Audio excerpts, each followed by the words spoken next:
God's story. Peter. So part of God's story is about a guy named Peter, and it goes like this. Peter, who was also called Simon, lived in Capernaum, where he worked as a fisherman. One day, Jesus came up and told him to go into deep water to fish. When Peter obeyed Jesus, he caught so many fish that his boat began to sink. Peter fell at Jesus' feet with amazement.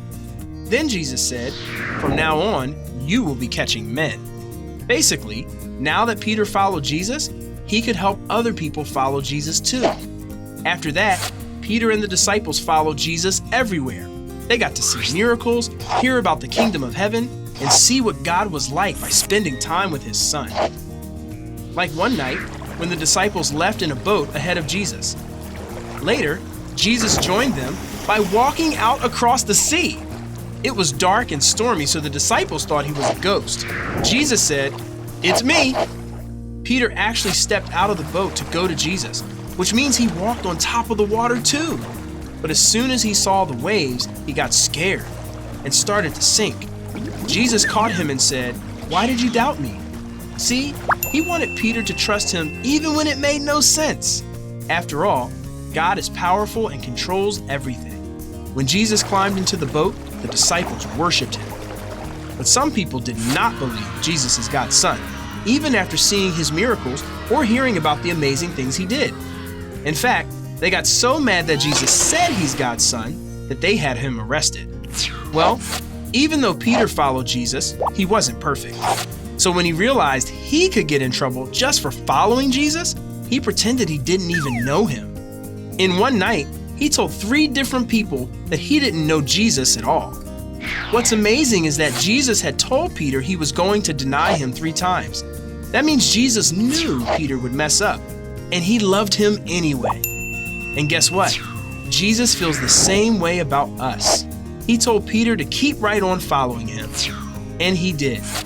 Peter was there when Jesus was killed, when he came back to life, and when he rose straight up into the sky into heaven.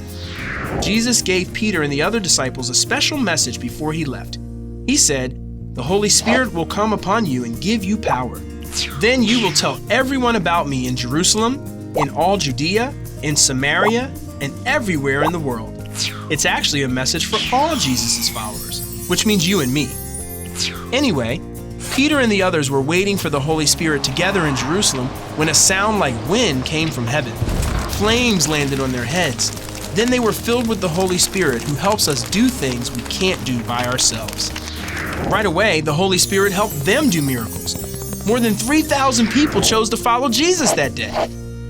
Peter and the others who believed in Jesus took care of each other and people in need. Every day, new people saw the way they loved each other and chose to follow Jesus and be part of God's family too. And no matter what happened, even when life got hard, the disciples kept following Jesus. And because they bravely told more and more people about Jesus, we get to know about Jesus and follow him today. And that's the story of Peter. So, in case you missed it, here's the quick version. Peter was a fisherman.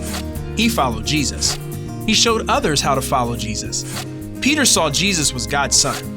Jesus helped him walk on water. Peter messed up. Jesus loved him anyway. Peter kept following Jesus and sharing him with others. The Holy Spirit came. Lots of people started following Jesus. News of Jesus spread. We can follow him today. And that's a part of God's story.